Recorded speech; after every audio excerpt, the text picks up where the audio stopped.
നടൻ സിദ്ദിഖിനായി അന്വേഷണം ഊർജിതം. കേരളത്തിന് അകത്തും പുറത്തും തിരച്ചിൽ. മുൻകൂർ ജാമ്യം തേടി സിദ്ദിഖ് ഇന്ന് സുപ്രീം കോടതിയെ സമീപിച്ചേക്കും.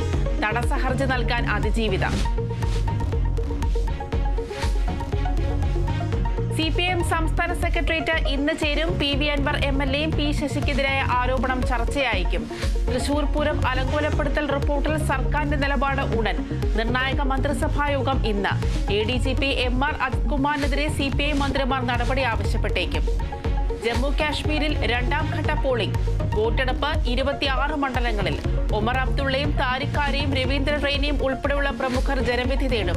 മേഖലകളിൽ സുരക്ഷ ശക്തം. ലെബനിൽ ഹിസ്ബുള്ള ക്യാമ്പുകൾക്ക് നേരെ ആക്രമണം തുടർന്ന് ഇസ്രായേൽ. ബെയ്റൂട്ടിലെ മിസൈൽ ആക്രമണത്തിൽ ഹിസ്ബുള്ള കമാൻഡർ ഇബ്രാഹിം മുഹമ്മദ് ഖ്വാസി കൊല്ലപ്പെട്ടെന്ന് സ്ഥിരീകരണം. പ്രശ്നപരിഹാരത്തിൽ ലോകരാഷ്ട്രങ്ങൾ. UN രക്ഷാസമിതി ഇന്ന് ചേരും.